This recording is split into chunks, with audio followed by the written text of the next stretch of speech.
Hi everyone, and welcome to the 2-Acre Homestead. Like everybody else in the country, we're getting hit with cold weather. Winter has finally showed up to our doorstep. Now, this scene might be a little bit surprising to you guys, being that we live in the high deserts of southern Arizona, but we do get snow, and today is no exception to that rule. It's a cold, brisk Saturday for us, which means now that the snow is happening, it's a perfect time for us to build a little fort in our family room and just stay inside and stay warm and cozy and peek at the snow that's happening outside. Yeah, we're definitely staying in today. That means I'm heading into the kitchen and I'm going to be making something that is just comforting to me and my family. Anytime I have cold weather like this, I always have a desire to have some sort of seafood, and today's no exception to that rule. So what you're seeing here, you're seeing me make homemade clam chowder. I cook up a bunch of bacon, I use the bacon grease, and then I chop up a bunch of onions and celery, chop it up nice and small, let it cook until it's all translucent, stirring occasionally until it's translucent, kind of close to similar to this. At this point, I'm going to take some of my homemade chicken broth that I like to freeze, and it's been defrosting, as you can see.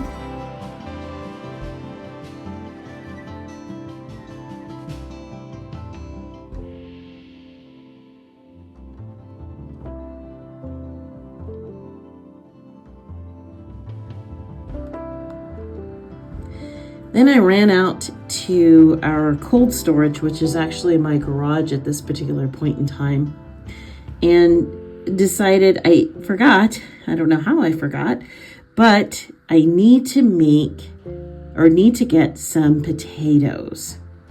Now, for this particular recipe, I like making my clam chowder soup with russet potatoes. And so that's what I grabbed. And I also grabbed some of my garlic that's beginning to sprout already. And voila, there you have it, chopped potatoes. So I'm going to throw those in there and give that a good stir. I'm also going to be putting in my bacon bits, clams, chicken broth, and cream. And once I've put in all those ingredients and let it cook down for at least about an hour, this is what my homemade clam chowder soup looks like. So of course, I have to get my husband involved because he has to say that it tastes good no matter what. So in he goes with his taste. I think that's a yes. I think he likes it. So now we're going to fast forward to Monday morning. Monday mornings are a meal planning day for me. And it's really a necessity when you're doing a challenge like this. But I find meal planning really just a life necessity, just to have just kind of an idea of what you're going to eat for the week. So as you can see here, I just get a simple pen and paper, write down on, Monday through Saturday, actually, what we're going to eat. And then I like to sit back and I like to think, how can I have leftovers with the different foods that we're cooking? And can I use different elements in different meals? Like, can I recreate meals out of maybe a whole chicken or a whole roast, something like that.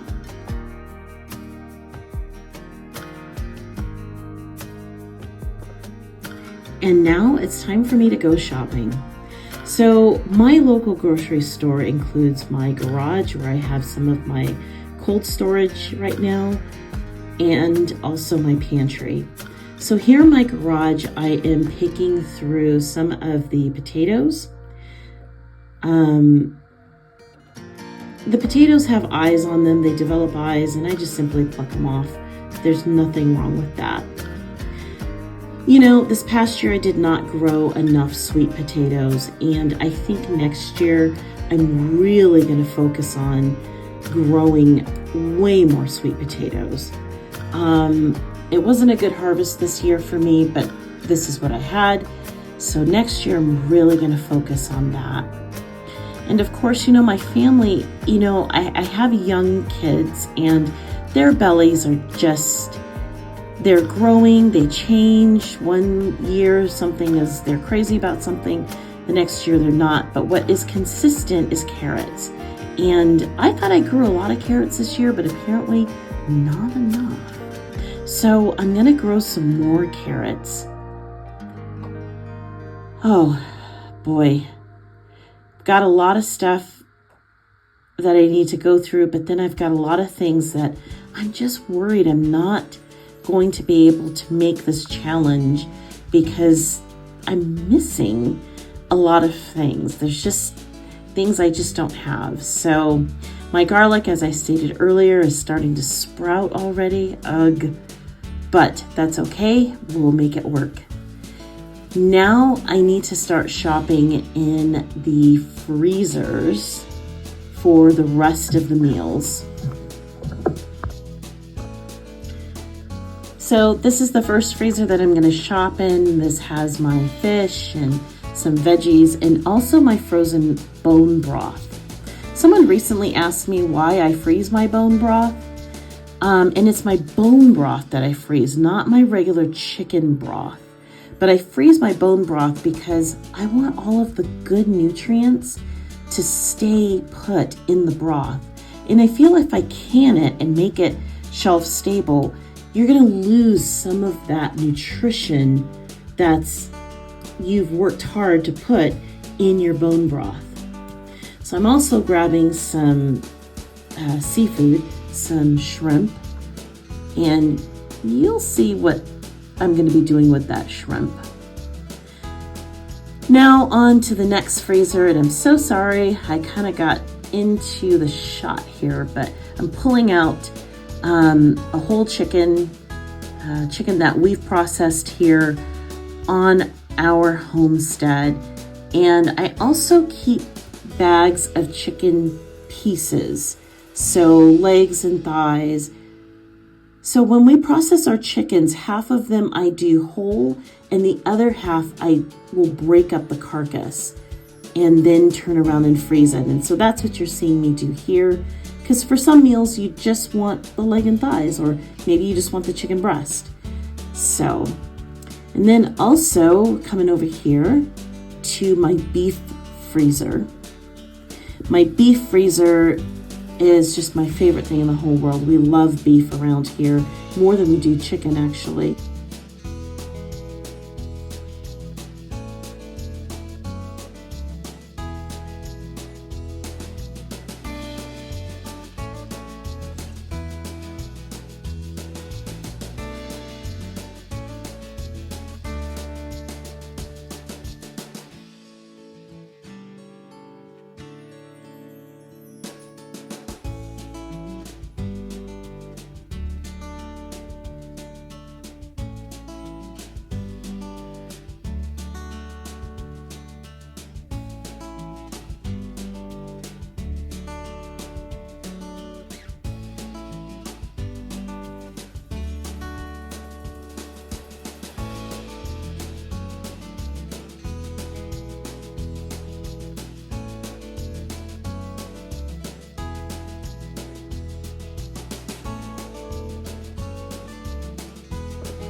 Now it's time for me to shop in the pantry.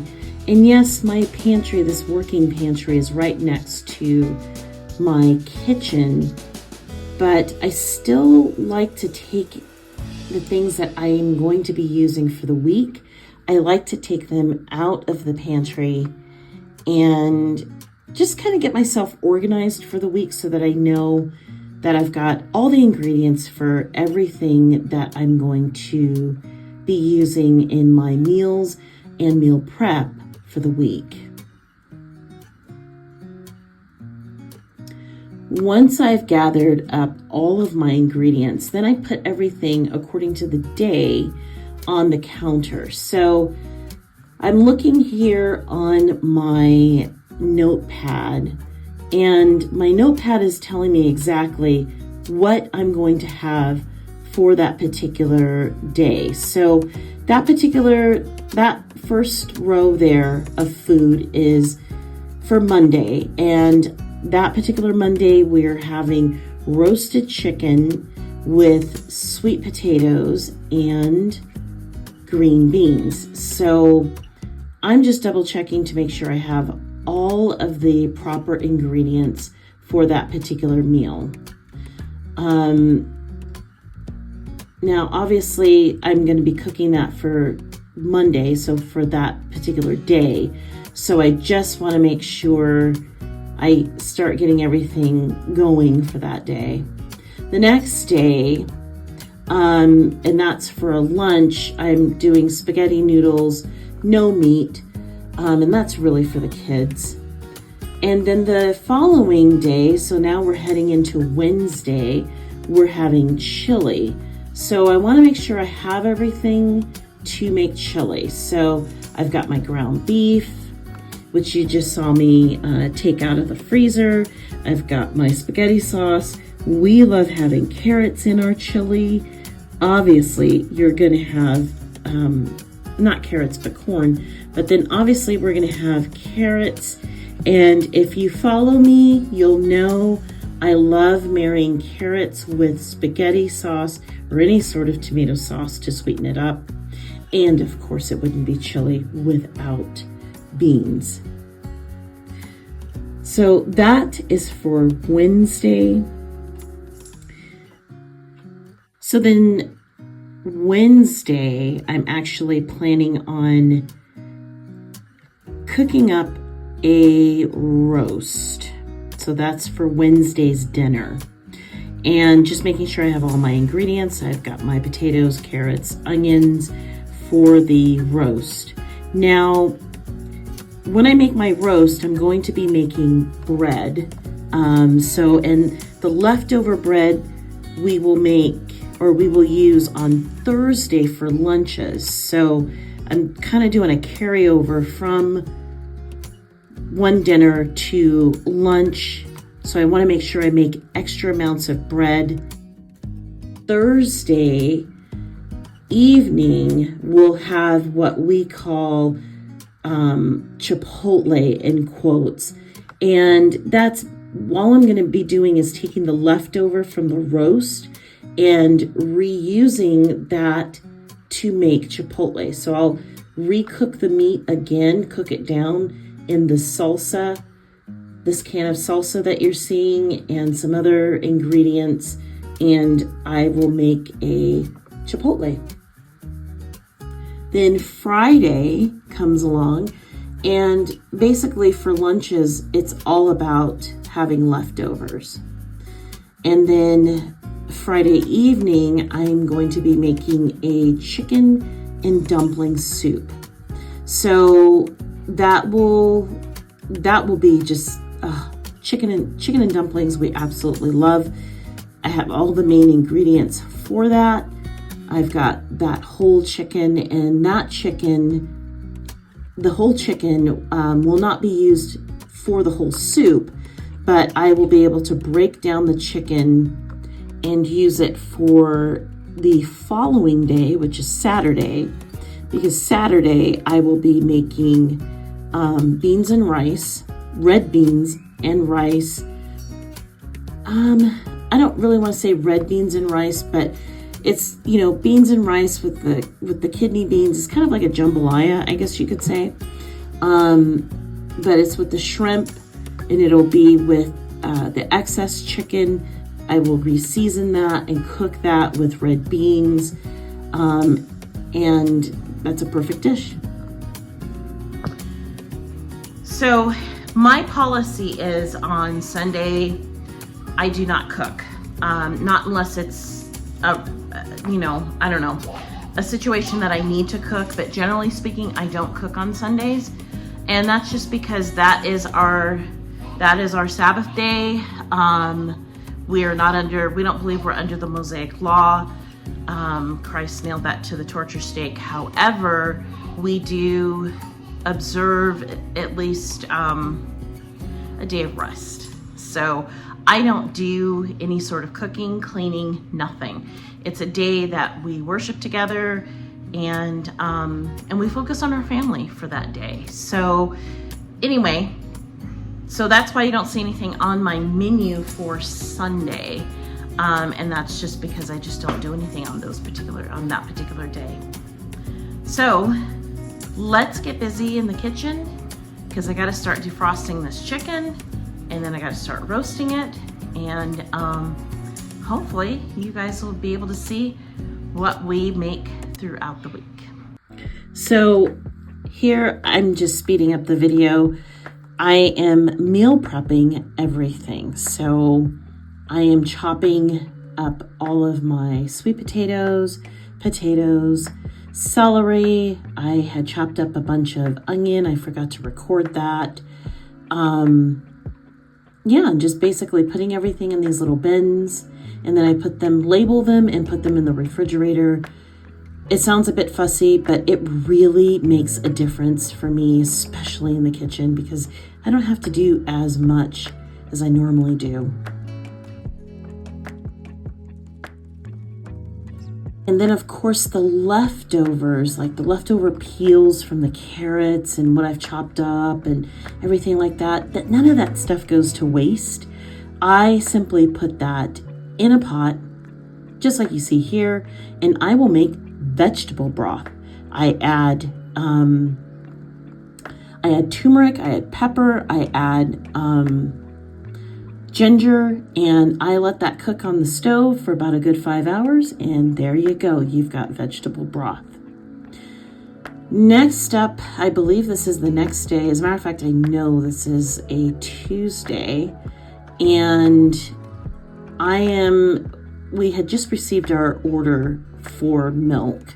Now, we buy milk locally from a farm, and the leftover milk that we haven't used from the previous week, I will take that and I will make cheese. And here you're seeing me make mozzarella cheese.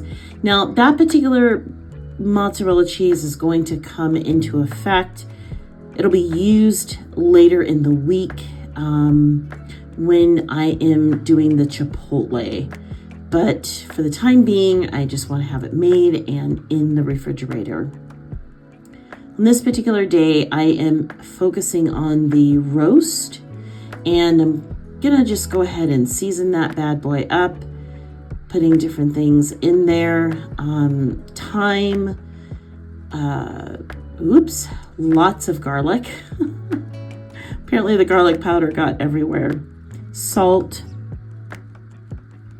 I am going to be throwing in some bay leaves, and those are homegrown bay leaves. There's just nothing quite like homegrown bay leaves. They just taste different to me for some reason.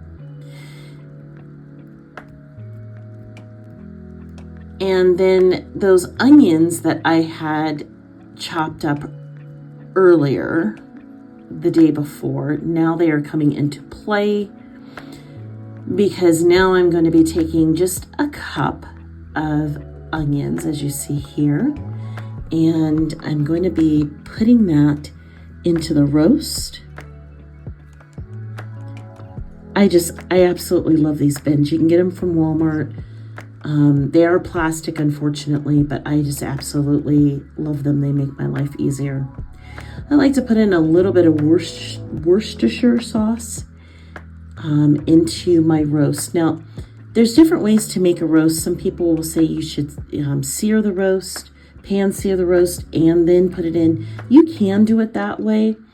But because this particular roast is going to be used and applied in 2 different types of meals, I'm choosing not to do that. And that's just a culinary decision that I am making here.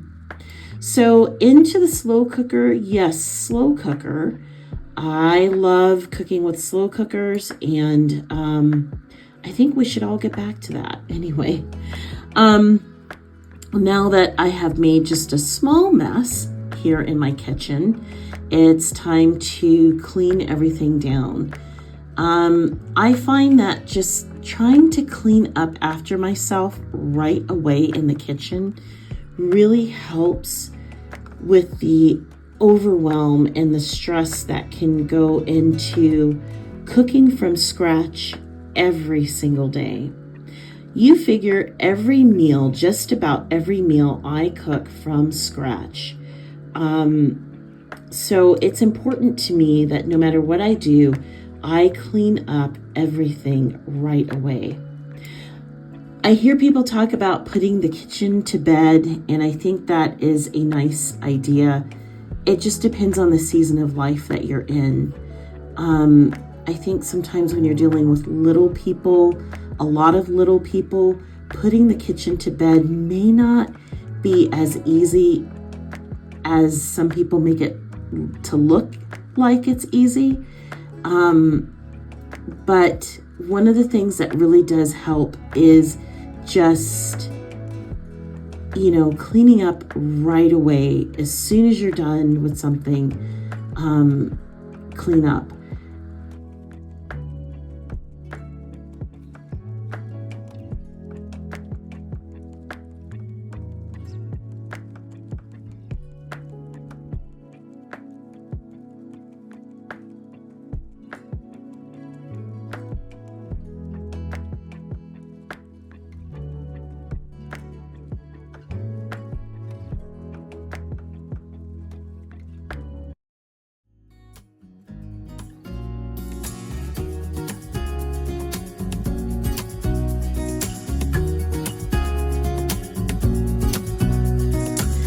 This is a look at what some of the meals that I prepared for this week.